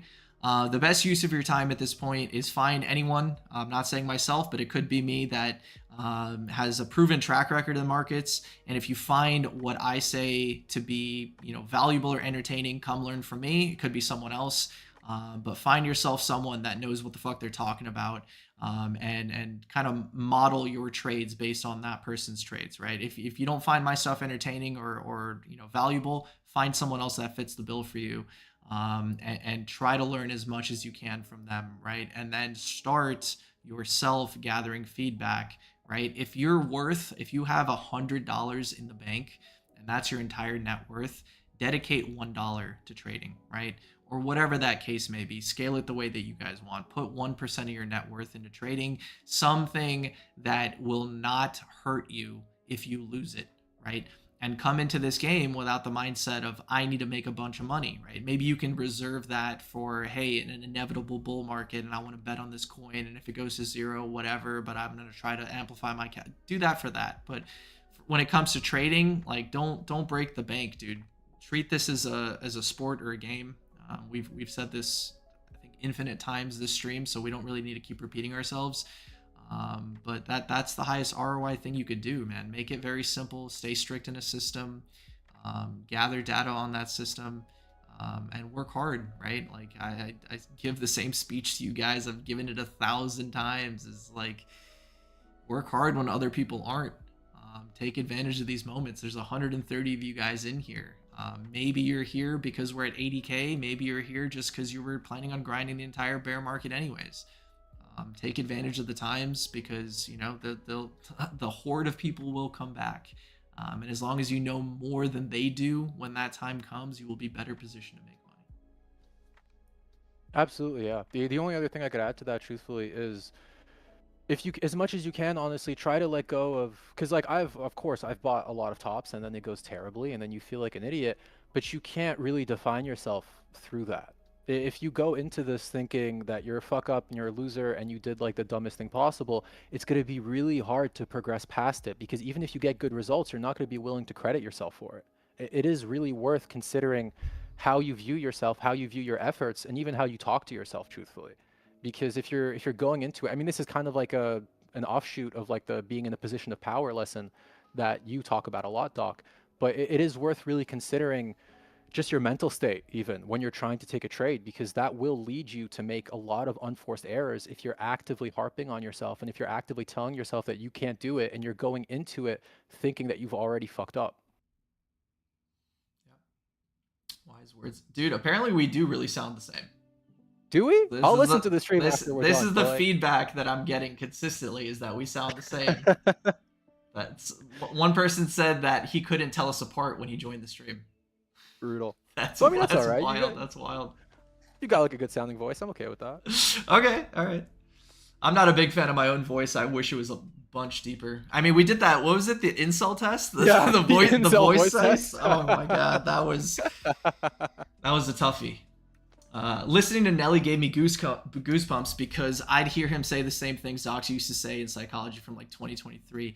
Dude, I think it's very interesting. Nelly did say a few things today that I'm sure, like, it almost sounded like the exact things that I say in Paragon, but I say a lot of things that Mag used to say. It just like subconsciously influences you when you connect with an idea, and you're just like, I can't say it better myself. So I steal a bunch of things that Magus used to say. I'm sure Nelly's gonna say a bunch of things that I used to say, but it's kind of a winner's mindset, right? When like you're not reinventing the wheel here. You're just taking lessons that are time tested and work, and you're just taking the same things, man. It's like I'm not reinventing the wheel when it comes to trading either. Like, there's a couple edges that I've developed that I know other people don't have, but all of it is kind of the exact same thing at the end of the day. Yeah, absolutely. I mean, even with your trading, the idea that you're going to have like a completely original thought and no one else has had it yet, I mean, the odds of that are just infinitely small. And that's not just even a trading thing. That's an entire life thing. That applies to everything. What matters is if you internalize it properly, if you believe in it, and if you're able to really express that belief through your life, through your trading, through your execution. If you're able to internalize it, well, then you'll be doing a pretty good job. First time hearing his voice. Clip that, Nelly. Nelly, I thought you sound a little bit more. I don't know if I could say that on the stream. Probably. Yeah, you should be all right. You are not the first person who has told me that. I think it's because I come off like as too like kind or positive on the timeline. But honestly, that's the only way to do it, in my opinion. I spent like years, just like years of my life being like mega depressed and mega cynical about everything. And you know what? That got me absolutely nowhere. All it did was like ruin my own mood and ruin my own day. So like, why even bother? If you have the ability to focus on the positives in life, and that's not just because things are going well, I mean, you choose your own positives. You could be having a shit day, but maybe you had like a good day with a dog and he did something funny, and then that's what you'll think about that day. So like the mindset, I mean, I talk about this in the group too a little bit. I've done like a psychology video, but your mindset and everything is crucial. There are only so many things you can control in your life. And so if you can actively control your perspective and how you look at things, I mean, yeah, that'll get you really, really far. 100%. I can't even imagine you being a depressed person, but I think we all have had that in our lives. I don't really talk about my shit, but I've been there. I've been there. I think we all have at some point. But when you get through it and you're on the other side, it's like hard to imagine that person being in that situation. But yeah. Yeah, I mean, that's like a blessing, right? That you like are able to learn enough and like progress through it, that you are actively able to kind of reshape your entire personality almost. Not that you have to like change who you are, but just those small tweaks of like changing your perspective and choosing what to focus on. Yeah, I mean, that can be huge for you. Yeah. It's like a dramatic 180. Yeah. Can you save the VOD for later? Currently on my way there. Always save, bro. It's on YouTube. You'll be able to watch it back. No worries. Nelly has no enemies, dude. I don't know if that's a Vinland Saga reference, but I'm rewatching that right now, and that's one of the things Thor says to his son: "Is you have no enemies. None of us do." Great show, dude. Yeah, it is pretty good. You know, I think I misspoke in chat yesterday. So that Vinland Saga, I used to watch it back when it came out, subbed, and that was like there was no dub back then. But I'm watching it dubbed now, and it's awful. It's one of the worst dubs I've heard. So I kind of want to go back to Japanese. But everything else I watched that's dubbed is fantastic. Like Attack on Titan dub is fantastic. I have such a hard time. I mean, I've heard some of it. Don't get me wrong. I know some of the voices are all right, but like I mean, Armin's voice was just like grating to my ears. It was just pain. I mean, I find it hard that you think Armin is tough when that dude Zenitsu in Demon Slayer, Brutal. That's worse, bro. That Absolutely brutal. But that's bad in Japanese and in English. That's bad in both languages. I do think it's a good fit for his character, though, for what it's worth. There Probably. is something about that, like. Really I mean, then you could say it's a good fit for Armin too. Yes. Facts: the nonchalant, unimpressed attitude that nowadays is considered cool doesn't get you nowhere. Be kind to your peers, 100%, man. I think there's too many fucking fake chads on CT. Dude, you guys need to understand this. Like, CT is an illusion. It's social media at the end of the day. It is literally trading social media. It's trading Instagram. That's what you guys are exposing yourself to. That's not what real trading is. And everyone on there, I'd say like 99% of people on there have an extremely fake, influencer personality that doesn't reflect who they are in real life. It's a very weird situation. And this is not what it was like when I first got here. It has changed so much to the point where it's hard to motivate yourself to even want to be active on CT. You guys look at my tweet volume nowadays, it's like 10% of what it used to be because I just can't be asked to be on there anymore. Yeah, I mean, right now especially, just because so many people, like, the cool thing almost is being not exposed to crypto, is like fading the entire industry because it's shit and equities are going up. So like, what are you still doing there? Yeah. I don't think, if you're in the industry and you're actively participating and you're trading every day, what the hell are you doing, dude? Just like embrace what you're doing. You don't have to put a label on it or anything. You can just enjoy what you're doing and have a good time and try to stay in a positive mood. If you're able to trade the market, that's fantastic. If you're not, well, then go learn a new skill and maybe you'll get there. There's no value to being negative. It doesn't get you anywhere. Ooh, new daily high. Ooh la la. I was gonna say I'm about to TP a little bit on my long. Nice. I thought about long in the daily VWAP earlier, but it was like an hour, like maybe 30 minutes before the stream, and I was like, I don't really want to manage a trade during stream. So yeah, fumble, it's fumble not on my fantastic. part. Fumble on my part. Yeah, I think we can probably wrap up the stream there, man. We did a solid 2 hours. Oh wow, already? Yeah, it goes by quick, doesn't it? Yeah, it does. All right. Well, I mean, if there are any other questions that you guys want to ask at the last second, please go for it. Otherwise, yeah. I mean, thank you for everything, right? I mean, you, Magus Charlie, have been a dramatic, like really I can't understate it, a dramatic improvement in my quality of life, both for my personal life and my trading. But thank you very much, obviously, for the opportunity. Hopefully, you guys watching had a good time. If you have questions, please go for it. Otherwise, obviously, I'm very reachable on Twitter, or if you're in the group, well, then you know that I'm yapping 24/7, so it's very easy to reach me there. Yeah.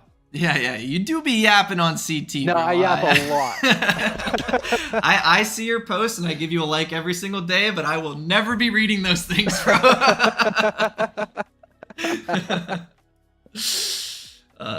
There's no next Leo Messi. You can only be yourself. Doc is Joker. Nelly is Carlitos. Hey, there was a time. Take this compliment, Nelly. There was a time he called me Carlitos. So I guess I'm washed now. I guess I'm 38 years old. And can't win a slam anymore. Apparently, Zed. I'm just kidding. Nah, the last thing I'll leave you guys with is, if you're ever good at anything in life, don't allow yourself to buy into your own hype, because that'll be the beginning of your downfall, man. So like, I have the perpetual student moniker for a reason on my CT or on my Twitter as just a reminder to myself when I get my head too far up my ass, like I did when I played tennis, like I did when I was in med school, it stops becoming fun. You just think you're the GOAT. You think everything's going to be easy for you. You stop working hard, and then people will come and pass you up. And it's natural for, in trading to have new traders that are going to be great and everything like that. But at the minute that you say to yourself, I'm good, I've done it all, I'm the GOAT, I'm the best, is the minute your career is over. And how many people have we seen on CT that were at one point in time considered the GOAT in 2017 or 2021? Just completely fumble the last cycle, and it's probably going to happen again this cycle, and it's probably going to continue happening again. So if you ever get good at something, guys, just don't buy your own hype. Just continue learning. Yeah, absolutely. I mean, still, we're like a proper year into like really my like grinding phase. I'm still watching every stream twice. I'm still taking notes on all of them. Doc put out a new educational video not that long ago. I watched that one twice and I took notes on it too. And a lot of it is stuff that I know and I've internalized at this point, but you never know enough. And when you start telling yourself that you do, well, then you start to get complacent, which is like exactly what you're saying. So it is worth being open to the knowledge of others. It's worth being open to the idea that maybe you're wrong, maybe you don't know everything. Just like constantly humble yourself, because you never really know when someone could teach you something that's incredibly useful. 100%. 100%. I think that's a good place to end it. Thank you, Nelly, for joining me today, and I'll be sure to have you back on soon. Yeah, thank you very much. I really appreciate it. 100%, man. Have a good rest of your day, and I guess I'll be talking to you in like 30 seconds in Paragon chat, so see you Yeah, no, I'm sure. See you later. All right, gents. Thank you guys for joining us. I'll see you guys next week.